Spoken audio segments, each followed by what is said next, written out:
오늘 우리에게 주신 하나님의 말씀 베드로후서 3장 10절부터 18절의 말씀입니다. 신약성경 387쪽입니다.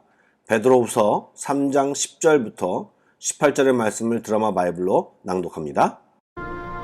그러나 주의 날이 도둑같이 오리니 그날에는 하늘이 큰 소리로 떠나가고 물질이 뜨거운 불에 풀어지고 땅과 그 중에 있는 모든 일이 드러나리로다. 이 모든 것이 이렇게 풀어지리니 너희가 어떠한 사람이 되어야 마땅하냐? 거룩한 행실과 경건함으로 하나님의 날이 임하기를 바라보고 간절히 사모하라. 그날에 하늘이 불에 타서 풀어지고 물질이 뜨거운 불에 녹아지려니와 우리는 그의 약속대로 의가 있는 곳인 새 하늘과 새 땅을 바라보도다. 그러므로 사랑하는 자들아, 너희가 이것을 바라보나니 주 앞에서 점도 없고 흠도 없이 평강 가운데서 나타나기를 힘쓰라. 또 우리 주의 오래 참으심이 구원이 될 줄로 여기라. 우리가 사랑하는 형제 바울도 그 받은 지혜대로 너희에게 이같이 썼고 또 그 모든 편지에도 이런 일에 관하여 말하였으되 그 중에 알기 어려운 것이 덜어 있으니 무식한 자들과 굳세지 못한 자들이 다른 성경과 같이 그것도 억지로 풀다가 스스로 멸망에 이르느니라. 그러므로 사랑하는 자들아, 너희가 이것을 미리 알았은즉 무법한 자들의 미혹에 이끌려 너희가 굳센 데서 떨어질까 삼가라. 오직 우리 주 곧 구주 예수 그리스도의 은혜와 글나는 지식에서 자라가라. 영광이 이제와 영원한 날까지 그에게 있을지어다.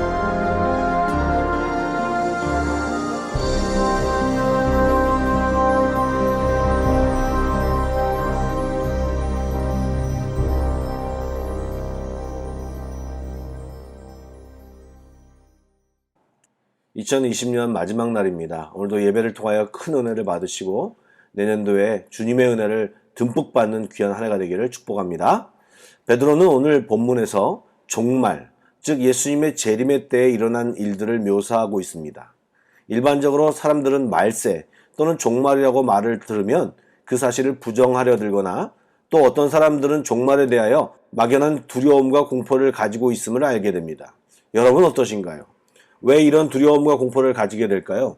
바로 종말이라는 단어 속에 전쟁, 질병, 재앙 등으로 인류의 역사가 끝날 것이라고 하는 시나리오가 생각나기 때문입니다. 그래서 이러한 두려움을 시한부 종말론자들이 이용하여 사람을 미혹하고 재물을 갈취하는 것입니다. 그들은 시점을 정해놓고 그때 종말이 올 것이라고 사람들을 미혹합니다. 저는 아직도 1992년 다미 선교회 사건을 기억합니다. 이장님이라고 하는 사람이 10월 28일 24시에 주님이 오신다고 주장하면서 다가올 미래를 예비하라고 주장하였습니다. 사람들은 집이나 부동산을 팔아 교회에 헌금하였고 가정도 내팽개치고 기도원에서 생활하며 휴거날을 기다리는 사람들이 속출했습니다.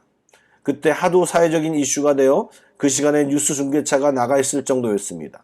물론 모든 것이 거짓으로 드러났습니다. 여러분, 우리는 정확히 알아야 합니다. 성경에 주님은 생각지 않을 때 오늘 본문 표현대로라면 도적같이 임할 것이라고 말합니다. 도적이 예고 없이 갑자기 임하듯 날짜와 시간을 알리지 않고 우리가 모르는 시간에 주님이 재림하신다는 뜻입니다. 또 한 가지 더 알아야 할 것은 하나님의 백성에게 종말과 예수님의 재림은 두려움과 공포가 아니고 승리와 환희의 시간인 것입니다. 예수님이 심판주로 오셔서 악한 세력을 멸하시고 더 이상 악한 것들이 영향을 못 미치는 완전한 구원의 완성을 이루는 날이기 때문에 우리는 오히려 그날을 기다리고 사모하고 준비해야 하는 것입니다. 방금 전 다미성교에 대해서 말씀을 드렸는데 그것을 믿는 신도들이 10월 28일 저녁부터 모여 하얀 옷을 입고 예수님의 재림을 준비한다고 찬양하고 기도하고 예배하는 모습이 방송되었습니다. 그런데 거기 모인 신도들은 이제 휴거하기 때문에 자신의 일상생활을 다 중단 또는 정리를 다 하고 모여 주님을 맞이할 준비를 하고 있었습니다. 그런데 이러한 방법 자체가 성경이 가르쳐준 자세가 아니라는 사실을 아십니까? 오늘 베드로 사도는 말씀을 통해 재림을 준비하는 삶을 가르쳐주고 있습니다. 즉 하나님 앞에서 거룩하게 또 경건하게 살 것을 요구하고 있습니다. 한마디로 평소에 공부를 성실히 하는 학생들처럼 불시에 시험을 받아 좋은 성적을 얻을 수 있도록 너희가 준비하라고 하는 것입니다.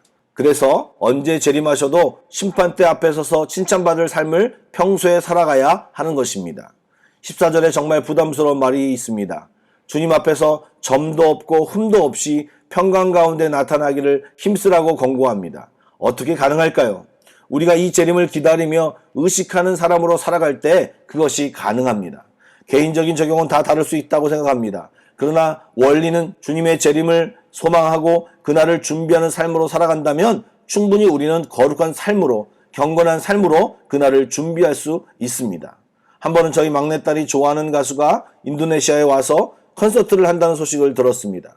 그 콘서트 표값이 굉장히 비싸서 제가 주는 용돈을 쓰면서 살 수 없는 표값이었는데 몇 달을 모으고 봉사 찬스를 써가며 아끼고 아껴서 돈을 모아 그 콘서트를 보러 가는 모습을 보았습니다.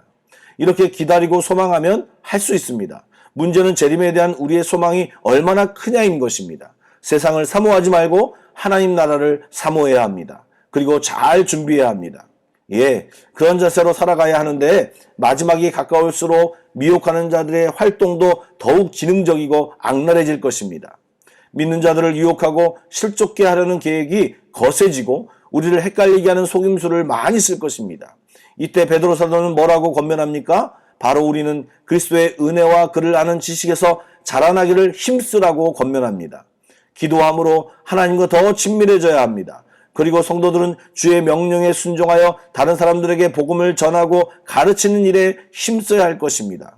이것은 우리의 책임임과 동시에 사명인데요. 이러한 것들을 감당할 때 결국 그런 순종의 삶이 우리를 보호할 것이고 우리를 변질되지 않도록 할 수 있는 비결이 될 것입니다.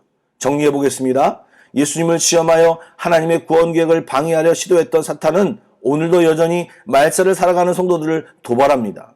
성도는 예수님을 본받아 진리의 말씀으로 무장하고 기도로 성령 충만하여 사탄의 도전을 기꺼이 물리치고 승리를 누리는 우리 모두가 되어야 할 것입니다. 그러한 삶을 살아가는 우리 모두가 되기를 축복합니다. 기도하시겠습니다.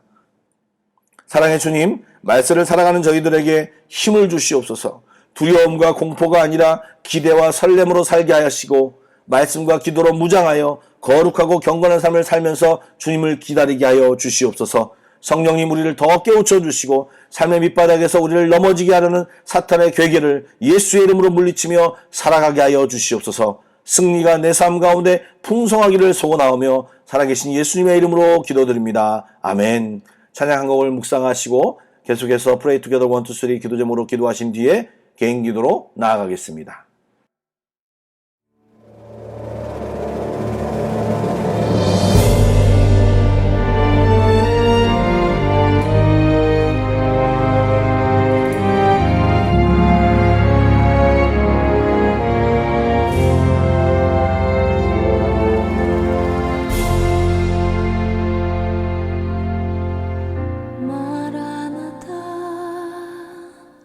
주 예수여